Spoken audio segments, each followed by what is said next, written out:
सभी को नमस्कार। आज के इस वीडियो में आपका स्वागत है। जैसे कि पिछले वीडियो में हमने भारत लोग एवं अर्थव्यवस्था की जो पुस्तक है कक्षा 12 की, उसकी यूनिट है मानव बस्तियां। मानव बस्तियों के अंतर्गत अपन क्या क्या पढ़ चुके थे वो एक बार शॉर्ट में देख लेते हैं। और उस यूनिट के अंतर्गत अपन ने शुरुआत की थी ग्रामीण बस्तियों से। ग्रामीण बस्तियां, ग्रामीण बस्तियों के टाइप अपन ने देख लिए थे, कितने प्रकार की होती है। 4 टाइप अपन ने देख लिए थे। उनकी परिभाषाएं जो कि इंपॉर्टेंट थी, 4 टाइप अपन ने इसके देख लिए थे। इसके बाद अपन ने नगरीय बस्तियां, नगरीय बस्तियां देखी। नगरीय बस्तियों के अंतर्गत भारत में जो इसका इतिहास है, भारत की जो प्राचीन नगर है उनको, भारत के जो महत्वपूर्ण नगर उनको कितने भागों में बांटा गया, अपन ने 3 टाइप में देखा था। प्राचीन, मध्यकालीन एवं आधुनिक नगर, उनका अपन ने वर्गीकरण किया था।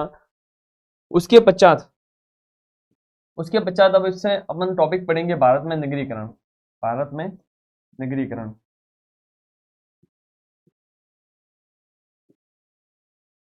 मतलब किस तरीके से जो छोटे गांव है वो बड़े नगर बन गए, और बड़े नगरों में किस तरीके से कार्य प्रणाली चलती है, और व्यवस्था उनकी जो नगरों की है वो किस तरीके से चल रही है, कौन से कोई विशिष्ट कार्य इसमें किए जाते हैं, बाद में बहुत सारे कार्य एक ही नगर में किए जाते हैं, तो वो प्रक्रिया क्या रहती है वो अपन इसमें देखेंगे। इसके बाद अपन भारत में नगरीकरण में ये भी देखेंगे कि भारत जब गांवों से शहरों की ओर बढ़ा तो भारत में नगरीकरण की दर क्या रही। तो सबसे पहले अपन देखेंगे नगरीकरण होता क्या है, वहां से शुरुआत करेंगे।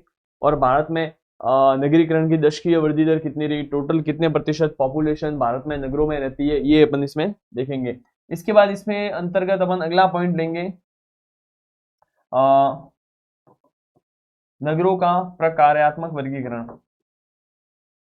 प्रकार्यात्मक वर्गीकरण, प्रकार्यात्मक वर्गीकरण मतलब फंक्शनल क्लासिफिकेशन। फंक्शनल क्लासिफिकेशन क्या होता है, जैसे कि कोई भी नगर है वो अपने नगर के अंतर्गत जो नगर में जो क्रियाकलाप चलते हैं, किसी भी नगर के अंतर्गत कोई नगर फेमस होता है एजुकेशन के लिए, कोई नगर फेमस होता है किसी फैक्ट्री में विशेष तौर के प्रोडक्ट के लिए, उसी प्रकार से उसमें जो मेन कार्य है वो उस नगर का क्या है, उस आधार पर नगरों का वर्गीकरण किया गया है। जैसे कि कोई हिल स्टेशन होते हैं तो वहाँ की जो मुख्य उनकी आमदनी होती है वो पर्यटन से होती है, तो वो पर्यटन नगर हो गए, शैक्षिक नगर हो गए, कोई कंटोनमेंट नगर हो गए, औद्योगिक नगर हो गए। तो इस तरीके के नगरों में बांटा गया है। उसके दो दो चार चार जो एग्जाम्पल है वो अपन देखेंगे। तो यहां तक अपन देख चुके थे। अब अपन टॉपिक लेंगे भारत में नगरीकरण का टॉपिक लेंगे, उसके बाद प्रकार्यात्मक वर्गीकरण देखेंगे इस यूनिट के अंतर्गत। तो अपन शुरू करते हैं यहां से जहां से अपन ने छोड़ा था।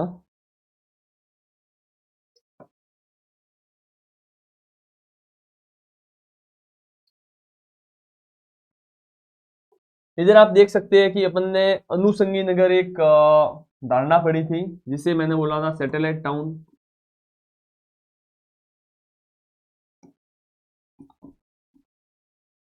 सैटेलाइट टाउन मतलब जो बड़े शहर है उनके निकट में जो शहर बसे हुए हैं, कोई भी बड़ा शहर उसके निकटवर्ती जो शहर बसे हुए हैं जो उसको निकट तौर पे आपूर्ति प्रदान करते हैं, और बड़े शहर के ऊपर ये आसपास के शहर होते हैं वो भी उसके ऊपर आपूर्ति करने में योगदान देते हैं, एवं ग्रामों की आवश्यकताओं को ये शहर पूरा करते हैं, दोनों आपस में जुड़े हुए रहते हैं।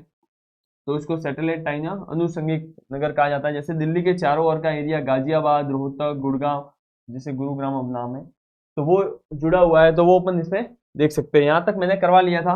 अब अपने हेडिंग है भारत में नगरीकरण। भारत में नगरीकरण के अंतर्गत सबसे पहले शुरुआत अपन करेंगे नगरीकरण होता क्या है।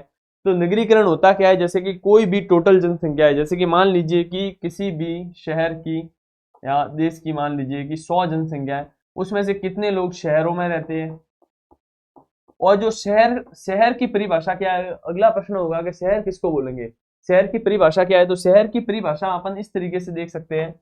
पिछले अध्याय में जनसंख्या वाले जो मैंने वीडियो डाल रखे है उसमें मैंने बताया था कि वहां की 75% जनसंख्या, 75% जनसंख्या है वो गैर कृषि कार्य में संलग्न होनी चाहिए। गैर कृषि कार्य मतलब 75% जो पॉपुलेशन है वो गैर कृषि कार्य मतलब कृषि को छोड़ के कार्य करनी चाहिए। इसके अलावा चलाने के लिए कोई निगम वगैरह हो, तो ऐसी तीन चार जो इसकी विशेषता है शहरों की, वो पिछले यूनिट में मैं पढ़ा चुका हूँ। तो उनको शहर बोलेंगे तो टोटल पॉपुलेशन में से कितनी जनसंख्या है, टोटल पॉपुलेशन में से कितनी जनसंख्या है जो शहरों में रहती है, तो वो एक तरीके से देखे तो नगरीकरण की दर है कि इतने में से इतने लोग हैं वो शहरों में रहते हैं। तो आगे इसमें लिखा गया कुल जनसंख्या में नगरीय जनसंख्या के प्रतिशत को नगरीकरण कहा जाता है। 2011 में भारत में नगरीकरण का स्तर 31.16% था। ये इंपॉर्टेंट है, आप इसमें अंडरलाइन कर सकते हैं, 31.16% नगरीकरण। ये जो आंकड़े अपन पढ़ रहे हैं वो पढ़ रहे हैं 2011 के जनसंख्या के पार्ट में भी मैं डिस्कस कर चुका हूँ कि अभी जो अपन आंकड़े इसमें पढ़ रहे हैं वो सब 2011 के पढ़ रहे हैं। तो नगरीकरण की दर बताई गई है, नगरीकरण का स्तर सॉरी बताया गया है, नगरीकरण का स्तर कि कितने 31.16, 100 में से मतलब 31.16% लोग भारत में नगरों में रहते हैं, जो विकसित देशों की नगरीकरण की तुलना में काफी कम है। जो बड़े विकसित देश हैं उनमें नगरीकरण इससे भी बहुत उच्च स्तर का पाया जाता है, मतलब बहुत टोटल कुल आबादी का बहुत जनसंख्या का भाग होता है वो बड़े नगरों में पाया जाता है। अब इसमें आगे लिख रखा है 20वीं शताब्दी के दौरान नगरीय जनसंख्या 11 गुना बढ़ी है। 20वीं शताब्दी के दौरान नगरीय केंद्रों के विवर्धन तथा नए नगरों के आविर्भाव। अब यदि अपन नगरीकरण के कारण देखें, इसमें यदि नगरीकरण के कारण अपन देखें तो कारण के अंतर्गत दो चीजें उभर के आएगी। दो चीजें इसमें लिखी हुई है, नगरीय केंद्रों का विवर्धन, नगरीय केंद्रों का विवर्धन, नगरीय केंद्रों का विवर्धन, और दूसरा कारण अपन लिख सकते हैं नए नगरीय केंद्रों का आविर्भाव, नए नगरीय केंद्रों का आविर्भाव।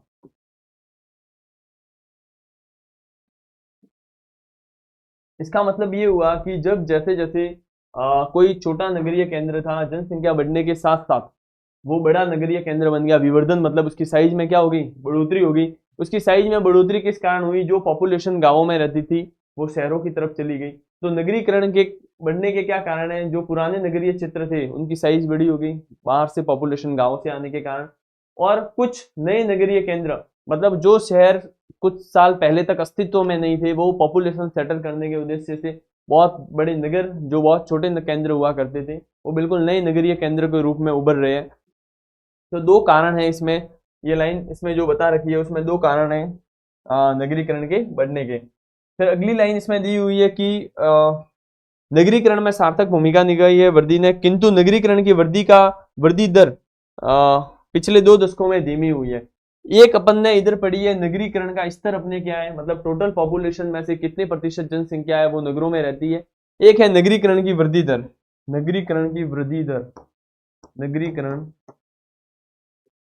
की वृद्धि दर या 10 की वृद्धि दर। जब 2011 में जनगणना जो सेंसस था वो आया था, उससे पूर्व में 2001 में आया था, उससे पूर्व में 1991 में आया था, मतलब 10 सालों में 10 साल पहले। यदि अपन अभी 2011 के आंकड़े देखें तो 2001 के यदि अपन आंकड़े देखें तो उस समय कितने लोग शहरों में रहते थे। जैसे कि अपन एक एग्जांपल के तौर पे इस तरीके से समझ सकते हैं कि यदि 2011 के अपन ने आंकड़े लिए तो उस समय नगरों में कितने लोग रहते थे, कितने प्रतिशत रहते थे। यदि अपन ने 2001 के आंकड़े लिए उस समय नगरों में कितने प्रतिशत लोग रहते थे, और इन दोनों के बीच में देखें तो कितने प्रतिशत वृद्धि हुई है। जैसे कि 2001 में इतने प्रतिशत टोटल जनसंख्या का इतना प्रतिशत भाग नगरों में रहता था, 2011 में टोटल पॉपुलेशन का 31.16% भाग नगरों में रहता है, और 2001 के अपन आंकड़े देखें तो 27.78% भाग टोटल पॉपुलेशन का 2001 में किधर रहता था, नगरों में रहता था। 2011 में देखें तो 31.16% भाग रहता था। लेकिन इसकी दर में अपन देखें कि पिछले से ये कितने गुना बढ़े हैं, तो आप इधर देख सकते हो 1991 के अपन आंकड़े देखें तो 1991 में 36.47% वृद्धि हुई थी, पिछले की तुलना में 36%, फिर पिछले की तुलना में 31%, फिर 31.08%। ये जो आंकड़े दे रखे हैं आप इधर देख सकते हो, ये ये जो आंकड़े दे रखे हैं इसमें आप देख सकते हो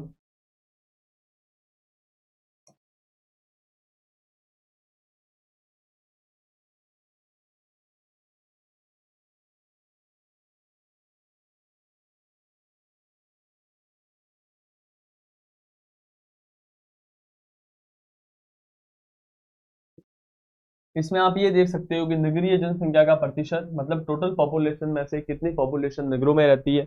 यहाँ पे एक तरफ वर्ष दिए हुए 1991, 1981, 2001, 2011।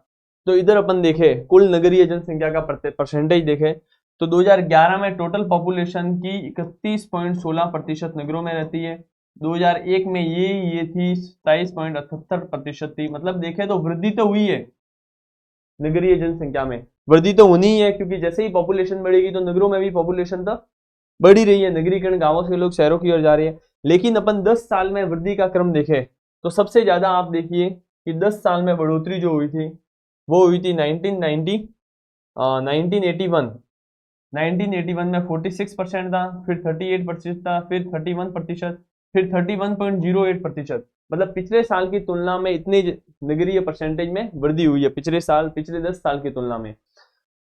तो यदि अपन 3 साल के नीचे के देखें तो कंटिन्यूअस घट रहे हैं 10 साल में शहरों की तरफ लोग। मतलब कि ये जो लाइन लिखी हुई है इधर नीचे की तरफ, किंतु नगरीकरण की वृद्धि दर पिछले 2 दशकों में धीमी हुई है। तो इसका कहने का मतलब यही था, इस सारणी से आप पता लगा सकते हो जो इसमें दे रखा है वो। बाकी यदि अपन अगला इसमें देखें, जनसंख्या के आधार पर नगरों का वर्गीकरण दे रखा है। जनसंख्या के आधार पर तो भारत की जनसंख्या के आधार पर 6 प्रकार के नगरों में वर्गीकृत किया गया है, जो कि आगे सारणी दी हुई है। लेकिन उससे पहले अपन एक इसमें नॉर्मल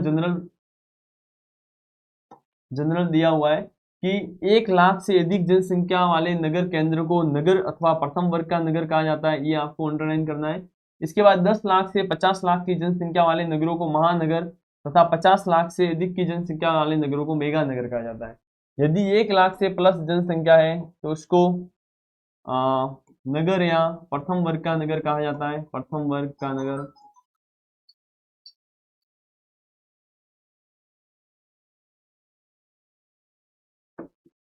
तो उसे प्रथम वर्ग का नगर कहा जाता है। प्रथम वर्ग का नगर कहा जाता है 1 लाख से अधिक जनसंख्या है। और यदि 10 से 50 लाख के बीच की जनसंख्या है, 10 लाख से 50 लाख के बीच की जनसंख्या है तो उसे महानगर कहा जाता है। महानगर कहा जाता है। और 50 लाख प्लस की जनसंख्या है तो उसे मेगा नगर कहा जाता है। मेगा नगर कहा जाता है। आप ये जो 3 है इसमें जो लिखा हुआ है वो आपको देखना है। बाकी जो भारत की जनगणना के आधार पर 6 प्रकार की टाइप से वो अलग है, वो टाइप बांटी गई है, वो अगले पेज पे है। लेकिन आपको याद रखने की चीजें हैं वो इसमें ये है कि यदि कोई भी नगर की जनसंख्या 1 लाख से ऊपर है, 1 से 10 के बीच में है, तो उसे प्रथम वर्ग का नगर कहा जाता है। और अधिकतर नगर है वो इसी श्रेणी के होते हैं जिनकी जनसंख्या 1 लाख से ऊपर होती है। मतलब इनकी टोटल संख्या देखें 1 लाख से अलग की जनसंख्या वाली तो वो बहुत सारे नगर है। 10 से 50 लाख के बीच को महानगर कहा जाता है और 50 लाख प्लस को मेगा नगर कहा जाता है। ये जो 3 है ये आपको याद करने हैं। और अगला आपको इसमें याद करना है भारत की जनगणना नगर जो 6 वर्गों में, भारत का जो सेंसस है 2011 का, उसके आधार पर 6 टाइप में बांटा गया है भारत के नगरों को। जो 6 टाइप है वो कौन कौन सी है वो अपन देखेंगे। उससे पूर्व अपन एक चीज देख लेते हैं। यहाँ पे एक शब्द आया है नगरीय संकुल। आप इधर देखोगे नगरीय संकुल। नगरीय संकुल क्या है वो अपन देख लेते हैं। नगरीय संकुल, इसको इंग्लिश में बोलेंगे अर्बन एग्लोमरेशन। Urban agglomeration. अब ये अर्बन एग्लोमरेशन क्या होता है, नगरीय संकुल। जैसे कि अपन देखते हैं कोई नगर है, यदि उसके आसपास का कोई एरिया है वो बिल्कुल उससे जुड़ा हुआ है, कंटिन्यूस, उनके बीच में कोई ज्यादा गैप नहीं है। यदि एक नगर है उसके आसपास का अपन एरिया देखें वो हो जाए, या फिर कोई 2 नगर है उनके आसपास का एरिया यदि एक दूसरे से मिल रहा है वो हो सकता है। या फिर कंटिन्यूस 1 2 3 ऐसे नगर हैं वो कंटिन्यूस है, तो इस श्रृंखला को कहा जाता है नगरीय संकुल या अर्बन एग्लोमरेशन। इसमें यही दे रखा है कि एक नगरीय संकुल में निम्नलिखित 3 संयोजकों में से, मतलब नगरीय संकुल कैसे हो सकते हैं वो अगले पेज पे दे रखा है, अपन देखते हैं इसमें। अगला पेज आप इसमें देखिए कि ना एक नगरीय संकुल में 3 टाइप का समावेश होता है। 3 टाइप का समावेश कौन सा होता है, एक नगर तथा उसका संलग्न नगरीय बहिर्भूत। मतलब यदि या तो एक कोई नगर होगा, एक नगर के आसपास का कौन सा एरिया है वो हो सकता है, तो उसे भी अर्बन एग्लोमरेशन बोलेंगे।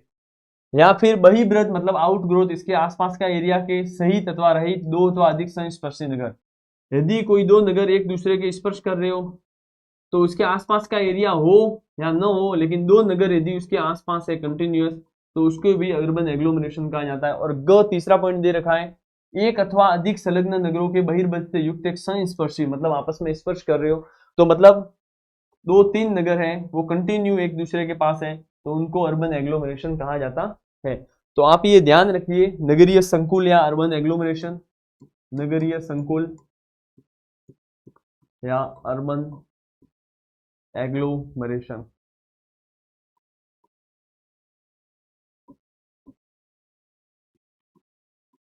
ये ध्यान रखने की चीज थी, नगरीय संकुल, जब दो संस्पर्शी नगर एक दूसरे से जुड़े होते हैं तो उस एरिया को नगरीय संकुल कहा जाता है। उसकी तीन प्रकार की शर्तें इसमें मतलब बता रखा है कि कौन कौन सी टाइप हो सकती है। एक केंद्रक हो सकता है, द्विकेंद्रक हो सकता है जिसमें एक केंद्र हो एवं उसके आसपास का एरिया हो वो, या फिर दो केंद्र हो उनके बीच का एरिया जुड़ा हुआ हो, द्विकेंद्री। और बहुकेंद्री, एक केंद्र को छोड़ के बहुत सारे केंद्र भी हो सकते हैं। अब अपन इसमें देखते हैं एक पॉइंट, जो मेन मेन हेडलाइन है वो आप नोट कर सकते हो नोटबुक में, जो काम काम की चीजें हैं, बाकी कोई भी तैयारी कर रहा है उनके लिए भी काम की चीजें है ये। भारत की लगभग 60% जनसंख्या प्रथम वर्ग के नगरों में रहती है। अब थोड़ी देर पहले ही अपन ने एक और नगर देखे थे। अभी 6 प्रकार के जो सेंसस में बांटे गए हैं वो अपन ने नहीं देखे, वो ऊपर दे रखे हैं सारणी में। बाकी जो 3 प्रकार के नगर अपन ने बताए थे, प्रथम वर्ग का नगर, प्रथम वर्ग का नगर जिसे अपन ने बताया था 1 लाख प्लस जनसंख्या होनी चाहिए। दूसरा अपन ने इसमें देखा था महानगर, महानगर था 10 से 50 लाख के बीच में जनसंख्या होती है। और तीसरा नगर था मेगा नगर। मेगा नगर की जनसंख्या इसमें दे रखी है 50 लाख प्लस जनसंख्या, उसे मेगा नगर कहा जाता है। तो इसमें कुल मिला के ये 4 तथ्य ही है, प्रथम वर्ग का नगर, महानगर, मेगा नगर, नगरीय संकुल, अर्बन एग्लोमरेशन, ये देखिए आप। अब अगला अपन इसमें देखते हैं जो पॉइंट है मेन मेन, वो ये है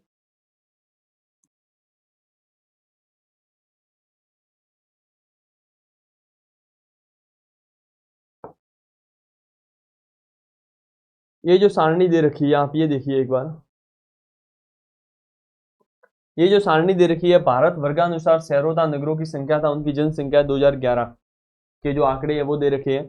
तो इसमें अपन देख सकते हैं कि 6 टाइप दिए हुए हैं, पहला, दूसरा, तीसरा, चौथा, पांचवा और छठा, 6 टाइप दिए हुए हैं। भारत का सेंसस के आधार पर 6 टाइप में इन नगरों को बांटा है, जो कितनी कितनी पॉपुलेशन होल्ड कर रखी है।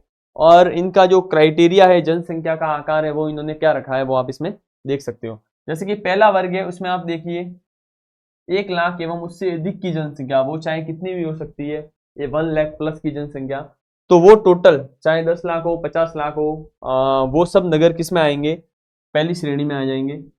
और अगला है, वो कैटेगरी दे रखी है 50,000 से लेकर 99,999 तक, वो दूसरी कैटेगरी दे रखी है। तीसरी कैटेगरी 20,000 से 49,999, चौथी 10,000 से लेकर 19,999, पांचवी 5,000 से 9,999, फिर ये छठी कैटेगरी दे रखी है 5,000 से कम। तो यदि इसमें 6 कैटेगरी दे रखी है तो अपन को इसमें याद करना है वो 6 कैटेगरी की ये सीमाएं आप देख लेना। और इसमें जो मेन यदि ऑब्जेक्टिव टाइप में अपन देखें तो 1 लाख से अधिक जनसंख्या वाले नगरों की संख्या 468 है, जो अभी बढ़ चुकी होगी नए आंकड़ों के अनुसार, लेकिन बुक में पुराने आंकड़े ही है और नए आंकड़े अभी तक प्राप्त किए जाने हैं, जो 25 में जो बोल रहे हैं जनगणना का। तो 468 शहरों की जनसंख्या है जिनकी 468 शहर है जिनकी जनसंख्या कितनी है, 1 लाख प्लस। ऐसे शहर जिनकी जनसंख्या 1 लाख प्लस है, वो ऐसे शहर कितने हैं, 468 शहर है। इनकी जनसंख्या भी दे रखी है, वो हजार में दे रखी है, मतलब 3 जीरो पीछे और लगाने पड़ेंगे। और नगरीय जनसंख्या का परसेंटेज कितना है, जो अपन ने थोड़ी देर पहले ही देखा कि प्रथम वर्ग की नगर है वो 60% होल्डिंग रखते हैं टोटल पॉपुलेशन का। तो इधर ये दिखा हुआ भी, ये देखो 60.45% नगरीय जनसंख्या का, और ये टोटल पॉपुलेशन, जिनके पीछे 3 जीरो और लगेंगे क्योंकि हजार में है ये। तो ये आप देख सकते हो जो 6 टाइप में इन्होंने बांटा है। इसके बाद अपन आगे बढ़ते हैं, नगरों का प्रकारात्मक वर्गीकरण।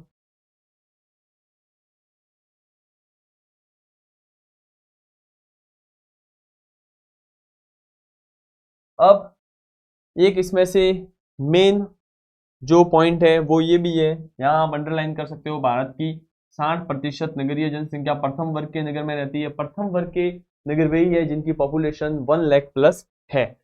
ये टोटल नगर है 468 नगर है, जिसमें से 53 नगरीय संकुल या महानगर है, इसमें से 6 मेगा नगर है। और इसमें एक लाइन ये दे रखी है, नगरीय जनसंख्या इन मेगा नगरों में इनमें से 1,84,00,000 नगरों के साथ बृहन मुंबई सबसे बड़ा नगरीय संकुल है।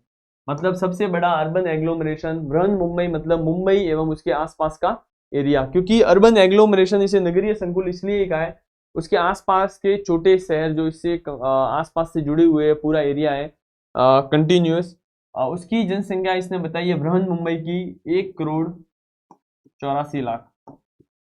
1,84,00,000 के साथ सबसे बड़ा नगरीय संकुल कौन सा है? बृहन मुंबई। नगरों का प्रकार्यात्मक वर्गीकरण, अगली हेडिंग अपने है नगरों का प्रकार्यात्मक वर्गीकरण। नगरों का प्रकार्यात्मक वर्गीकरण। नगरों के प्रकार्यात्मक वर्गीकरण का अर्थ है फंक्शनल क्लासिफिकेशन ऑफ सिटीज। जैसे कि कोई शहर है, उसमें मुख्य उस शहर की आर्थिक गतिविधि क्या है, उस शहर में कौन से क्रियाकलाप संपन्न किए जाते हैं, और उस शहर की जो लाइफ लाइन है, जो जीविका है, वो किसके ऊपर है, और उस शहर के नाम के पीछे वहाँ के कौन से क्रियाकलाप उत्तरदायी है, वहाँ क्या आर्थिक स्रोत है, उस आधार पर उस शहर को बांटा गया है। उसे ही प्रकार्यात्मक वर्गीकरण, मतलब कौन से फंक्शन वहाँ पे होते हैं। तो यहाँ पे लिख रखा है कि नोडीय स्थान की भूमिका के अतिरिक्त नगर विशेषीकृत सेवाओं का निष्पादन करते हैं। कुछ ऐसे शहर होते हैं, बड़े बहुत बड़े शहर होते हैं, वहाँ पे औद्योगिक भी होते हैं, उसमें कुछ घूमने फिरने के पर्यटन स्थल भी होते हैं, शैक्षणिक गतिविधियां भी संपादित की जाती है, रिसर्च सेंटर भी होते हैं। तो कुल मिला के मिला जुला सब रूप होता है। वाणिज्यिक भी होते हैं, वहाँ पे बहुत बड़ी कॉमर्शियल गतिविधि भी की जाती है। बड़े शहर होते हैं तो आर्थिक गतिविधि बड़े तौर पे होती है। फैक्ट्रियां होती है तो औद्योगिक सिटी के अंतर्गत भी आ जाते हैं। लेकिन कुछ शहर होते हैं उनकी विशेषीकृत गतिविधियां होती है। विशेषीकृत विशेषीकृत विशेषीकृत मतलब फिक्स एक, उसी एक चीज के लिए वो शहर फेमस है। जैसे कि किनारे का कोई शहर होगा तो बंदरगाह वगैरह होगा, तो वहां पे आयात निर्यात मुख्यतः होगा। तो उस एक चीज के इर्द गिर्द उस शहर की अर्थव्यवस्था रहती है। तो विशेषीकृत गतिविधि के लिए जो होंगे कुछ शहर होते हैं वो विशेषीकृत के लिए होते हैं। नगरों को कुछ निश्चित प्रकार है, मतलब कुछ फंक्शन निश्चित होते हैं, उसमें विशिष्टता प्राप्त होती है, तो कुछ विशिष्ट क्रिया उत्पादनों तथा सेवाओं के लिए जाना जाता है। फिर प्रत्येक शहर अनेक प्रकार करता है, लेकिन जब ये शहर बहुत बड़ा हो जाता है तो उसमें बहुत सारी गतिविधियां सम्मिलित हो जाती है। प्रमुख अथवा विशेषीकृत शहरों के आधार पर नगरों को निम्न भागों में वर्गीकृत किया गया है। ये विभिन्न भागों में किया गया है कि वो शहर कार्य कौन से करता है, उसके आधार पर इनको बांटा गया है। तो ये जो मेन है प्रकारात्मक वर्गीकरण, मतलब फंक्शन, ये कार्य क्या करते हैं शहर, उसके आधार पर इनको बांटा गया है। तो ये अपन इसमें देख सकते हैं किसमें किसमें बांटा। इसमें आपको मेनली जो याद करना है वो क्या याद करना है कि जो शहर है उनकी लोकेशन क्या है। जैसे कि औद्योगिक शहर के अंतर्गत सेलम आ गया, या फिर बाकी कोई अपन ले पैटर्न शहर के अंतर्गत कोई आ गया, तो वो यदि अपन ले रहे हैं तो उस शहर की लोकेशन किधर है और उसका मेन कौन सी सिटी कैटेगरी के अंतर्गत आता है, प्रशासनिक शहर है या फिर पर्यटन शहर है, औद्योगिक शहर है, वाणिज्यिक शहर है। तो कैटेगरी के अंतर्गत चार चार शहर है वो आपको याद करने हैं। इसमें अपन देखें प्रशासन शहर तथा नगर, मतलब जैसे कि जहां से ब्यूरोक्रेसी चलती है, जैसे अपन राजस्थान की देखें तो राजस्थान की जो राजधानी है वो है जयपुर। राजस्थान की राजधानी जयपुर है। तो जयपुर शहर में सब पब्लिक डिपार्टमेंट के और गवर्नमेंट ऑफिशियल के ऑफिस है, मेन हेडक्वार्टर है। तो एक तरीके से वो देखें तो प्रशासन शहर है। लेकिन पुरानी धरोहर देखें तो लोग घूमने भी आते हैं, तो पर्यटन शहर के श्रेणी के अंतर्गत भी अपन इसको रख सकते हैं। तो प्रशासनिक शहर वे है जहाँ पे ब्यूरोक्रेसी के ऑफिस है और वहां से सत्ता का नियंत्रण चलता है। तो इसके अंतर्गत उच्चतर क्रम के प्रशासनिक मुख्यालय वाले शहरों को रखा है, जैसे चंडीगढ़, नई दिल्ली, भोपाल, शिलोंग।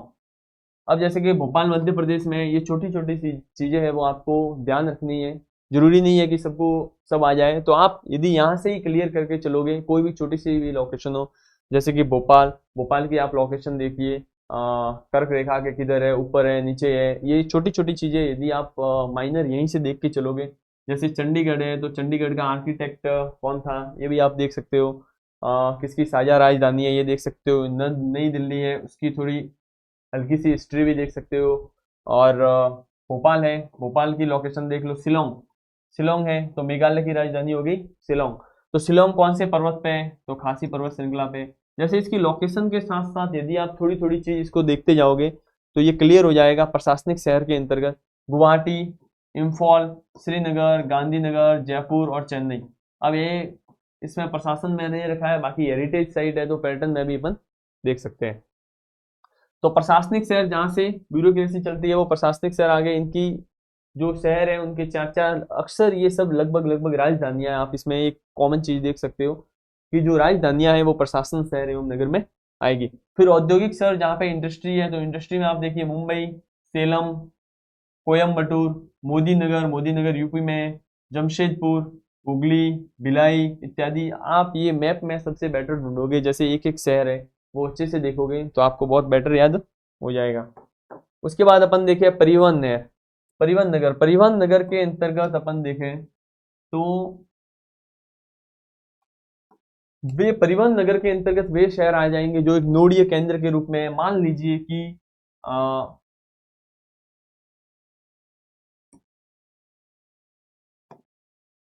भारत की जो कोस्ट लाइन है,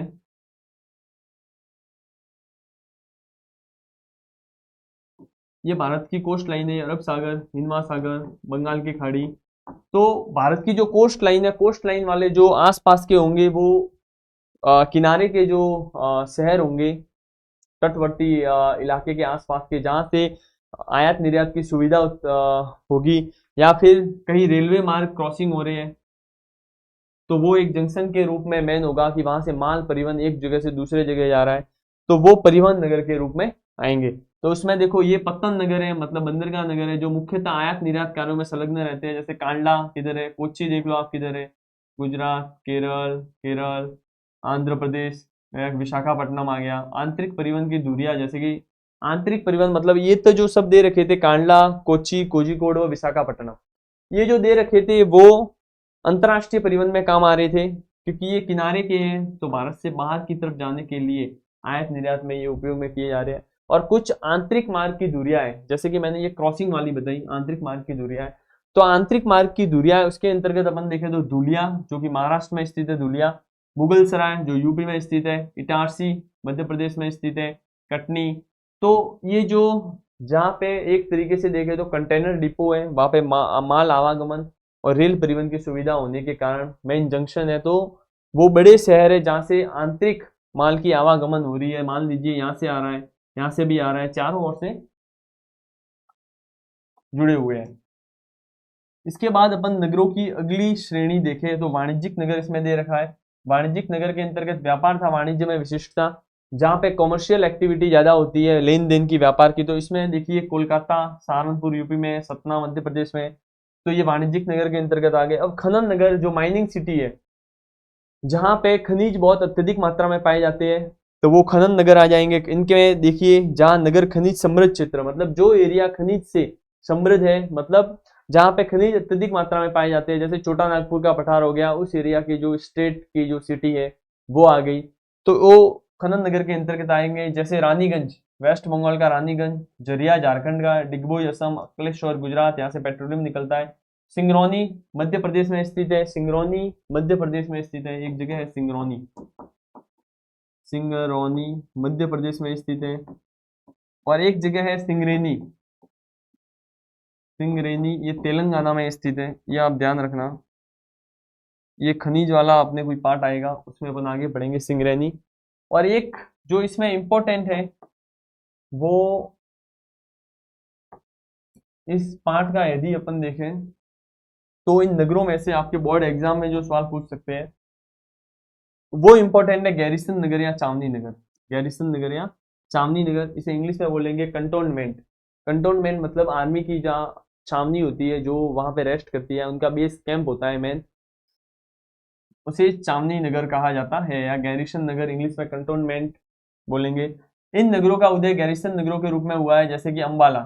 अब अंबाला हरियाणा में स्थित है, तो अंबाला में आर्मी की छावनी है। जालंधर पंजाब में स्थित है। महू मध्य प्रदेश के इंदौर में स्थित है। तो अंबाला हो गया, जालंधर, जालंधर पंजाब में स्थित है। एक है महू, MHOW, ऐसे इंग्लिश में लिखते हैं महू। महू है जो मध्य प्रदेश के इंदौर में स्थित है, महू मध्य प्रदेश के इंदौर। एक है बबीना, बबीना है वो यूपी में स्थित है, झांसी डिस्ट्रिक्ट में। एक है उधमपुर, उधमपुर है वो जम्मू कश्मीर में स्थित है। तो आप इसमें गैरिसन नगर के जो उदाहरण है वो बहुत अच्छे से आप याद कर लीजिए, सब उदाहरण याद कर लीजिए बहुत अच्छे से। गैरिसन नगर के, ये सिंगरौनी मध्य प्रदेश, सिंगरैनी, सिंगरौ सिंगरौली, सॉरी, ये आप सिंगरौली कर दीजिए। सिंगरौली है वो मध्य प्रदेश में स्थित है, सिंगरैनी है वो तेलंगाना में। दोनों खनन माइनिंग नगर है। और गैरिसन नगर या चांदनी नगर कंटोनमेंट, जहाँ आर्मी की चांदनियां हुआ करती थी, उनके रूप में उन नगरों का उदय हुआ है। तो इन नगरों का गैरिसन नगर के रूप में उदय हुआ है। इसके एग्जाम्पल है वो आप अच्छे से देख लीजिए, क्योंकि ये इंपॉर्टेंट, सबसे प्रकार में वर्गीकरण में इंपॉर्टेंट है वो गैरिसन नगर है। इसमें अंबाला है वो हरियाणा में स्थित है, जालंधर पंजाब में स्थित है, महू MHOW, इसका पूरा अर्थ है महू का यदि अपन देखें तो military military headquarter of war, Mhow. अंग्रेज जो नाम देते थे, जैसे कि अपन तुम सबको पता ही होगा ब्यावर, तो वो बी अवेयर से आगे जाते जाते ब्यावर हो गया। उसी तरीके से Mhow military headquarter of war, तो इसको महू पढ़ा जाता है। बबीना यूपी में स्थित है, झांसी डिस्ट्रिक्ट में। उधमपुर जम्मू कश्मीर में स्थित है। इसके अलावा अपन अगले पेज पे जाते हैं। अब अगले पेज में जो इसकी सारणी दी हुई है, नगरीय संकुल है, इसमें अंदर लिखा हुआ है श्रीनगर यूए, अर्बन एग्लोमरेशन दिया हुआ है, एम कॉर्पो म्यूनिसिपल कॉर्पोरेशन पूरी है, ये यूए। यहाँ पे फिर वापस जीवी ऐसे लिखा हुआ है। विशाखापट्टनम जो है जीवी GVMC, great Visakhapatnam municipal corporation. इस तरीके से ये जनगणना कुछ कर रखी है, अलग है। अर्बन एग्लोमरेशन है, मतलब इसके आसपास का एरिया क्या जुड़ा हुआ है। तो वो ये जनसंख्या के आंकड़े दिए हुए हैं, ये मेन नहीं है। इसमें आपको ये याद रखना है कि सबसे बड़ा अर्बन एग्लोमरेशन है वो बृहन मुंबई का है, ये मेन चीज ध्यान रखनी है। इसके बाद अपन अगले पेज पे जाते हैं। यदि आप चाहो तो इसमें से 3-4 जो आंकड़े हैं, कोलकाता देख सकते हो आप, बेंगलोर देख सकते हो, बृहन मुंबई देख सकते हो, चेन्नई देख सकते हो, ये आप देख सकते हो। इसके बाद अपन आते हैं धार्मिकता सांस्कृतिक नगर। चूंकि अपन देखें ऐसे तो भारत की जो संस्कृति है वो काफी साल पुरानी है। तो भारतीय संस्कृति के पुराने शुरुआत से लेकर जो नगर विकसित हुए हैं काफी सालों पूर्व से, जिनका एक धार्मिक रूप से भी महत्व है और पुराना एक इतिहास रहा है, क्योंकि काफी समय से अस्तित्व में। तो धार्मिक और सांस्कृतिक नगर में देखिए, आप ये याद करने की भी आपको आवश्यकता नहीं होगी, खुद से ही पता चल जाएगा। वाराणसी, मथुरा, अमृतसर, क्योंकि यहाँ पे गोल्डन टेम्पल है, मदुरै, पुरी, अजमेर, पुष्कर, तिरुपति, कुरुक्षेत्र, हरिद्वार, उज्जैन, ये सब जो धर्म की नगरें हैं, जहाँ पे धार्मिक धर्म जुड़ा हुआ है, धार्मिक तीर्थ स्थान है, तो वे धार्मिकता सांस्कृतिक नगर के चित्र कहलाते हैं। और शैक्षिक नगर अपन इसमें देखें, मतलब एजुकेशनल, एजुकेशनल में जैसे अपन छोटा सा उदाहरण ही लेकर देखें तो जैसे कि आज के समय में कोई तैयारी करने जा रहा है तो कोचिंग लेने जाएगा, IIT की हो, नीट की हो, तो वो कोटा जाएगा। तो एक एजुकेशनल सेंटर या हब के रूप में कोटा का विकास हुआ है। वैसे बाकी कंपटीशन तैयारी के लिए जाएगा, कोई दिल्ली जाएगा, जयपुर जाएगा, तो उस तरीके के चित्र है। कॉलेज भी कोई विशेष, जैसे कि बिट्स पिलानी है तो पिलानी शहर है, तो वो एजुकेशन सेंटर के रूप में। अलीगढ़ क्यों है? क्योंकि अलीगढ़ मुस्लिम यूनिवर्सिटी की इधर स्थापना हुई थी। वाराणसी क्यों है? क्योंकि जो पुरानी धार्मिक शिक्षा का केंद्र था वो वाराणसी था। अब रुड़की क्यों है? क्योंकि 1848 या 47 शायद, इसमें IIT रुड़की की स्थापना इधर रुड़की में की गई थी। सबसे पहली IIT की स्थापना रुड़की, ओल्ड IIT है ये। तो वाराणसी है धार्मिक शिक्षा के कारण। अलीगढ़ मुस्लिम यूनिवर्सिटी यहाँ पे खुली थी। और पिलानी, क्योंकि बिट्स पिलानी यहाँ की बहुत फेमस कॉलेज है वो। और इलाहाबाद, जिसे अपन प्रयाग भी कहते हैं, तो वो भी धर्म की नगरी था। तो यहाँ पे शिक्षा और शास्त्र की जो पुरानी शिक्षा थी वो दी जाती थी। अब अपन अगली इसमें देखें तो वो है पर्यटन नगर, मतलब टूरिज्म। लोग घूमने फिरने के लिए कहाँ आते हैं, कौन से शहर है, तो ये भी आपको ऑटोमेटिक अंदाजा लग जाएगा। जैसे कि नैनीताल यूके में स्थित है, मसूरी उत्तराखंड में स्थित है, शिमला हिमाचल प्रदेश की राजधानी है, पंचमढ़ी मध्य प्रदेश में, जोधपुर, जैसलमेर, उड़क मंडल या उटक मंडलम ये नीलगिरी में स्थित है, जो कि तमिलनाडु में है, उड़क मंडलम। माउंट आबू, इनकी यहाँ की अर्थव्यवस्था है वो टोटल तौर पे पर्यटक बाहरी आवागमन के लोग हैं और बाहर से इधर घूमने के लिए आते हैं, तो उन लोगों पर ही निर्भर है। और एक आगे इसमें लाइन दे रखी है, नगर अपने प्रकारों में स्थिर नहीं है। ऐसा कोई जरूरी नहीं है कि जो आज व्यापारिक नगर है कल वो शैक्षिक नगर नहीं हो सकता, आज जो शैक्षिक नगर है वो कल वाणिज्यिक या औद्योगिक नगर नहीं हो सकता। तो नगर की जो फंक्शन उसमें चल रहे हैं वो कोई स्थिर नहीं है कि जैसे कि आज जितने होंगे उतने की उतने उसी लेवल पे वो नगर कल काम करेगा। उसका फंक्शन काम करने के तरीके बदल सकते हैं। मान लीजिए कि कोई कोटा शैक्षिक नगर है और आने वाले समय में एक बढ़ता हुआ औद्योगिक नगर के रूप में भी अपन को देखने को मिले, तो इसका कोई फिक्स नहीं है। विशेषीकृत नगर भी महानगर बनने पर बहुप्रकारात्मक बन जाते हैं, जिसका उपयोग व्यवसाय प्रशासन इत्यादि में किया जाता है। मतलब विशेषीकृत ऐसे कोई नगर जो एक क्रियाकलाप के लिए फेमस है, जैसे कि मैंने उदाहरण दिया कोटा का शैक्षिक नगर के रूप में। अब धीरे धीरे आने वाले समय में जैसे जैसे कोटा का विस्तार होगा तो इसमें अलग बहुत सारे फंक्शन मिक्स हो जाएंगे। ये औद्योगिक भी होगा, व्यापारिक भी होगा, शैक्षिक नगर भी होगा, इसके अलावा पर्यटन नगर भी हो सकता है। तो धीरे धीरे जैसे बढ़ेगा उसका तो बहुप्रकारात्मक मतलब एक नहीं बहुत सारे कार्य उसमें होंगे। इसमें साइड में एक बॉक्स में दिया हुआ है smart city mission. Smart city क्या है? इस मिशन की शुरुआत 25 जून 2015 को की गई सेंट्रल गवर्नमेंट द्वारा। इसका मिशन दे रखा है आधारभूत सुविधा। कोई भी शहर जिसमें आधारभूत शिक्षा, स्वास्थ्य, पेयजल, सफाई, इस पर विशेष ध्यान देते हुए साफ तथा सतत पर्यावरण मतलब एक जैसा जो पर्यावरण अपन को मिला है आने वाली पीढ़ी को भी वो अपन प्रदान कर सके, नागरिकों को बेहतर जीवन प्रदान करते हैं। स्मार्ट समाधान लागू करना, जैसे कि कचरे क्या स्मार्ट समाधान लागू करना, क्या स्मार्ट समाधान लागू करना, जैसे कि अपन देखें गीला कचरा एवं सूखा कचरा अलग अलग कलेक्ट करना, ताकि जो जिनका अपघटन हो सके उनको अलग तरीके से अपन साइड में कर सकते हैं और जिनका न हो सके उनका अलग निपटान प्रक्रिया कर सकते हैं। तो जो स्मार्ट सॉल्यूशन जो भी शहरों की समस्या आ रही है, चाहे सीवेज लाइन की आ रही हो, चाहे चाहे यदि स्वच्छता की आ रही हो, तो ये सब मिला के इनका एक स्मार्ट सॉल्यूशन, इनके लिए अलग से बजट की व्यवस्था भी की गई है। तो आप इसमें मेनली डेट याद करें और इसके जो दे रखे हैं आधारभूत सुविधा, साफ सतत पर्यावरण, बेहतर जीवन नागरिकों को, स्मार्ट समाधान, तो ये 4-5 पॉइंट है, ये आप इसमें लिख सकते हो।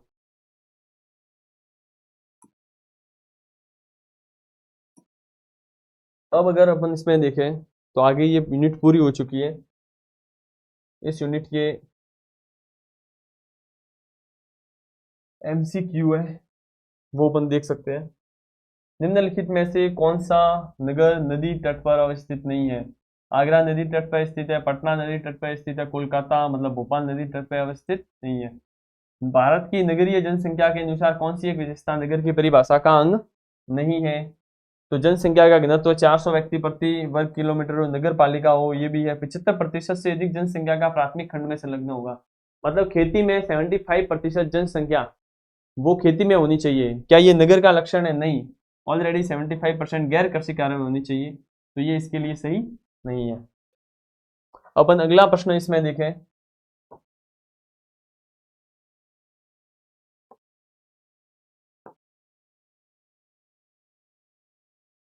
अगला प्रश्न इसमें देखें, निम्नलिखित में से किस पर्यावरण में परिक्षिप्त ग्रामीण बस्तियां, परिक्षिप्त मतलब स्कैटर्ड अलग अलग जगह फैली हुई बस्तियां किस में अपेक्षित नहीं की जा सकती?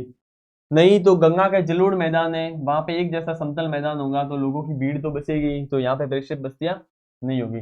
बाकी ये चौथा है, निम्नलिखित में से कौन सा वर्ग अपने पदानुक्रम के अनुसार क्रमबद्ध है? तो इसमें आप देख सकते हो बृहन मुंबई के बाद जनसंख्या आएगी कोलकाता की, तो ये जमा के ऐसा लिखना है, तो इसका ऑप्शन हो जाएगा ये जो सारणी इसमें दे रखी थी उसमें आप देख सकते हो। बाकी प्रश्न वही है, गैरिसन नगर क्या होते हैं, इनका क्या प्रकार है, फंक्शन इनका क्या है, और इनके 2-4 उदाहरण भी आप लिख सकते हो। तो इन प्रश्नों को देखिए, आप इसमें ढूंढिए और लगभग सब मिल जाएंगे, ऐसा कोई अलग नहीं है। और बाकी कुछ आपको समझ में नहीं आया हो तो आप कमेंट कीजिए। और ये यूनिट मानव बस्तियों की है, ये पूरी हो चुकी है। अब अपन अगली यूनिट नेक्स्ट वीडियो में अपन पढ़ेंगे। धन्यवाद।